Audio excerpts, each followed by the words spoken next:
Oscar Martínez, se llenó esta casa de Sí, mañana un lunes. Esto es demasiado El temprano en la lunes. semana para este boche, chicos. Y este programa tiene esta característica de que nos da por andar levantando rockeros ahora que uno sabe que no se deberían levantar a los rockeros. La venganza. Está con Es la nosotros venganza. el señor Luis Jiménez. Luis, querido amigo, bienvenido a 5 minutos más, bienvenido a la Mega, bienvenido a tu casa.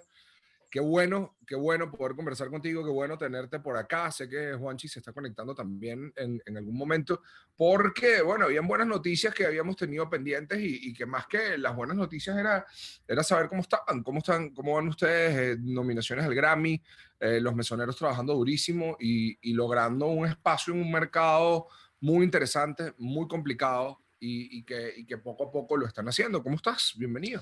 Bien, gracias por tenerme aquí. Bueno, sí, como tú dices, bueno, muy felices por todas estas noticias, eh, trabajando muchísimo, ¿no? Creo que también esto ha sido parte de esos resultados de trabajar sin parar. De verdad, este último disco Pangea nos ha dado muchas cosas muy bonitas y bueno, ha sido por el fruto de mucho trabajo y seguimos trabajando. De hecho, la semana pasada acabamos de sacar todo el disco live desde Pangea, que bueno, es tocando todo el disco track by track, todo en orden. Es increíble, por cierto. Todo producido por nosotros. De hecho, se nos ocurrió hacerlo y en 6 días lo montamos, toda la producción desde que se nos Pero ocurrió la idea hasta que tenían lanzamos. grabado eso antes de la pandemia o decidieron en un momento determinado, esto lo podemos hacer en medio de pandemia.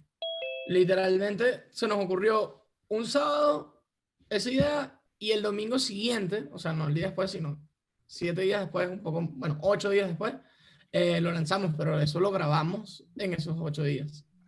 Mire, acaba de llegar Juanchi, que además... Buenos días, Juanchi. Buenos días, Juanchi. Buongiorno. Súper buenos días, porque Juanchi sí está que alguien me pueda arropar, porfa. Eso sí está... No, bueno, 5 minutos más, esta literal. es la voz de que es primera vez que hablo en el día, entonces para que Ajá. sepan que... Okay. No, pero bienvenido. Estamos hablando de tu trabajo, chico, de tu banda, de lo que te llevó a México. Esto es una del live. entrevista de los mesoneros, ¿ok? Exacto. Okay. Hay que ir seteando, hay que ir seteando. Sí, Dale, hay que buenísimo. darle unas cachetaditas aquí, que estás aquí, hermano. Vos conmigo, quédate conmigo. Como si tú...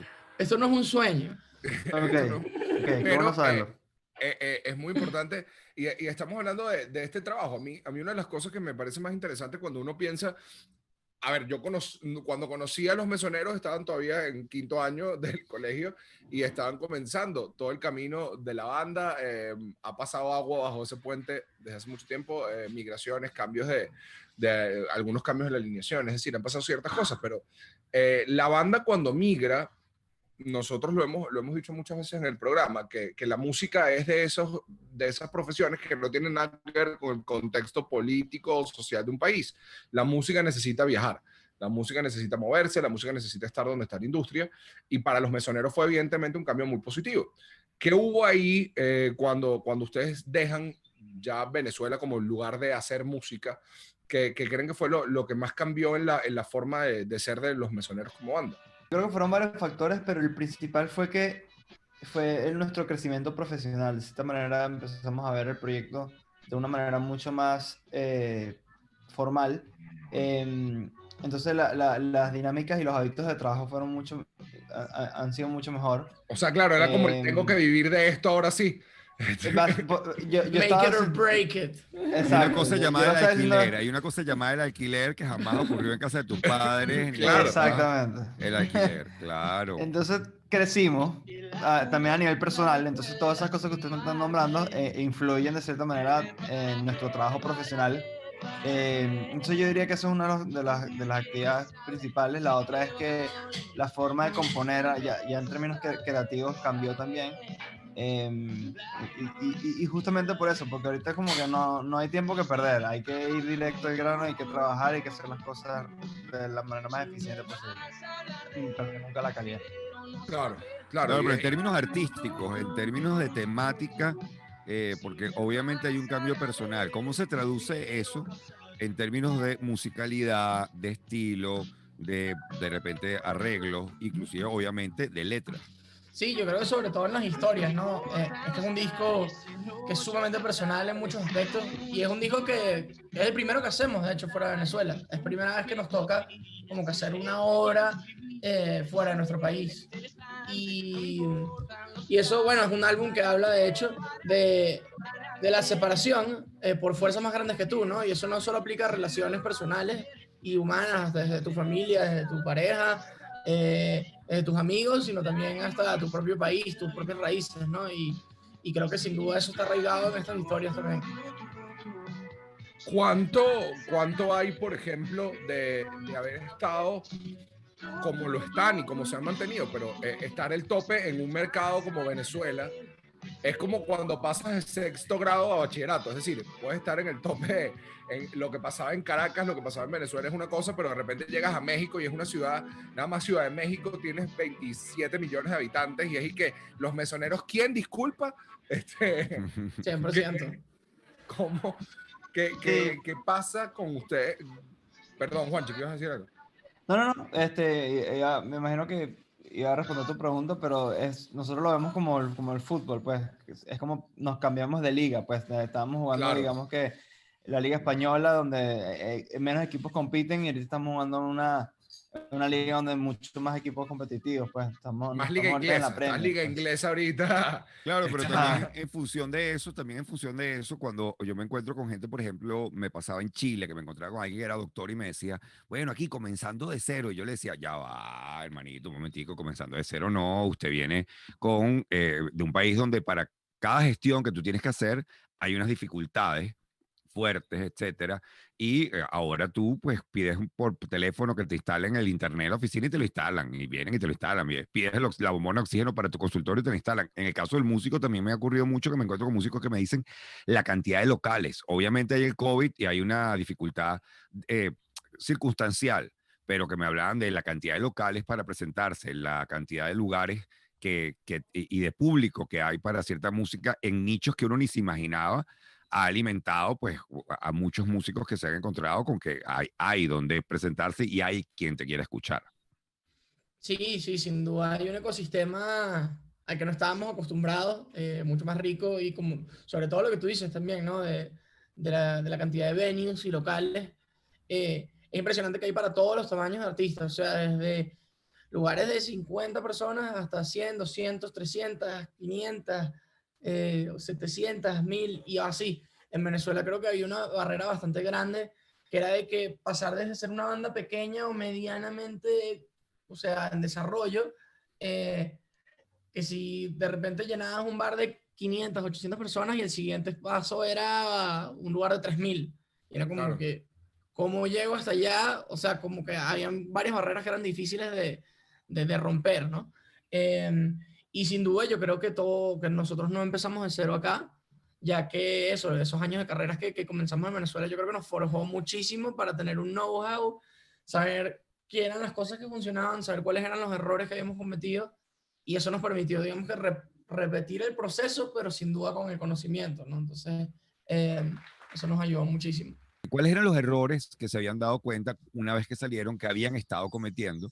Que me parece que son importantes, bueno, para quienes están escuchando, no solamente que piensan emigrar, sino que piensan que la carrera musical de las bandas que, entre comillas, lo logran, porque yo creo que nadie lo logra hasta que pasan muchos años. Es decir, Elton John lo logró, pues, pero todavía hay muchas bandas que tú no sabes si Miley Cyrus está pidiendo real debajo de un puente dentro de 5 años. Tú eso todavía no lo sabes.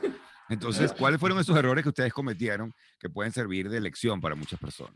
Bueno, el primero que les mencionamos era el de cambiar dólares. Ese es clave, ese es fundamental. Ser inteligente financieramente, ¿no? Sobre todo cuando una banda está comenzando. No son muchos los recursos y muchas son las cosas que hay que hacer, ¿no? Entonces, Claro. ser inteligentes administrando eso, dónde gastas el dinero. Por ejemplo, otro error que fue, yo creo que fundamental a los principios de los masoneros y que ya aprendimos a corregirlo, es el tema del flujo y la constancia de lanzamientos, sobre todo de videoclips. Por ejemplo, con nuestro primer disco Indeleble, hicimos un solo videoclip y como en 4 años. Una cosa así como que absurda, que es como casi que no parece una banda activa.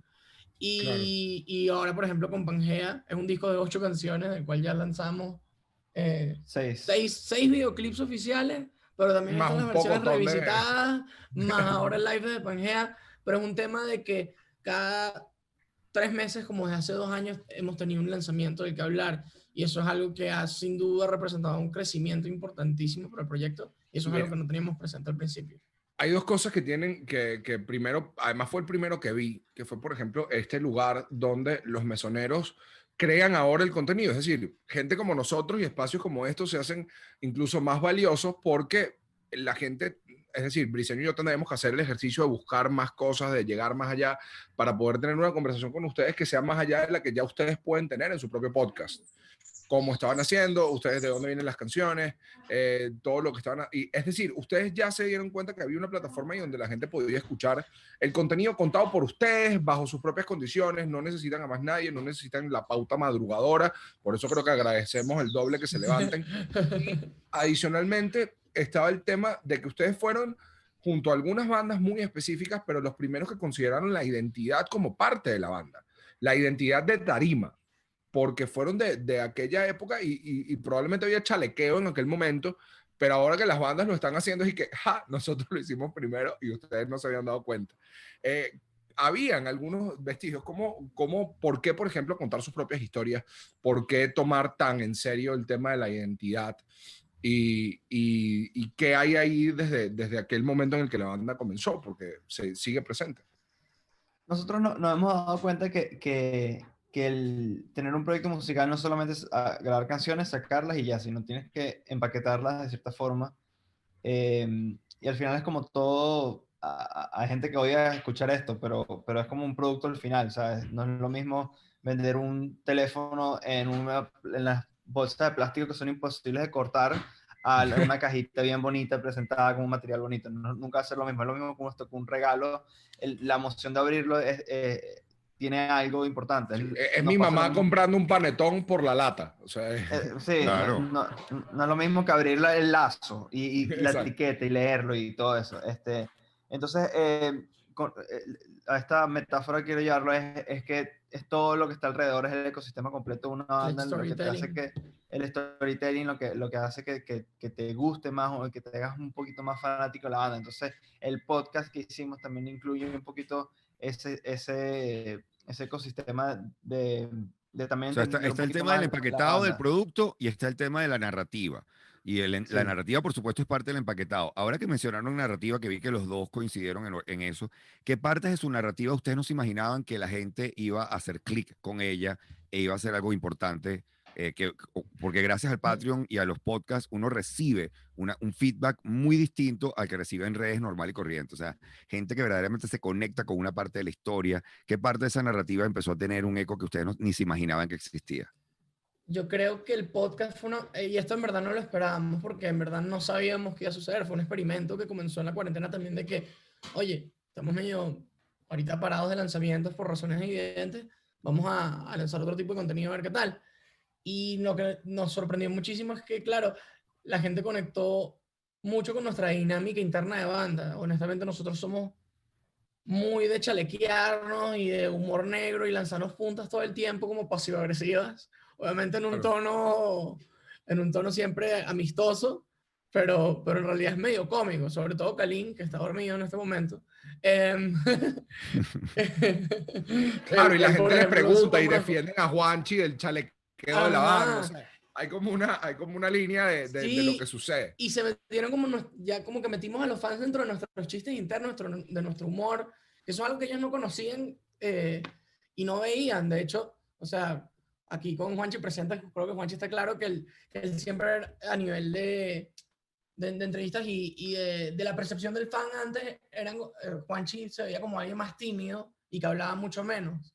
Y ahora que lo ven en el podcast y ven como que verdaderamente su personalidad y no Y como el que, guitarrista de los claro. misioneros, la gente como que siento que ha vinculado muchísimo más. Y lo mismo pasa con todos, como que ya no conocen como que a los integrantes de los misioneros, sino a Luis, Kalin y Juanchi, y cómo es la personalidad de cada uno, que eso yo creo que nadie tenía idea. Claro, y a lo mejor que sí, tal cual, pasa con todo lo que está sucediendo, es una forma de crear comunidad. ¿Para cuándo podemos esperar ya lo que venga post-Pangea, lo que venga luego de la división continental? ¿Qué va a pasar? ¿Para cuándo? Ya que nos toca cerrar, ¿qué pueden adelantar? ¿Van a esperar hasta cerrar el ciclo con los premios? O sea, ¿qué va a suceder ahí? ¿Cómo viene?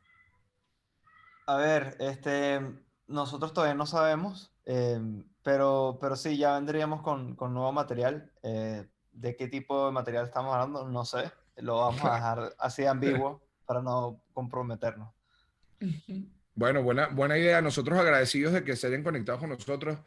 Vamos a conversar con ustedes. Esperemos que cuando se hayan ganado el premio y que podamos tenerlos acá. Y la verdad es que el mejor de los éxitos es muy grato poder conversar con ustedes.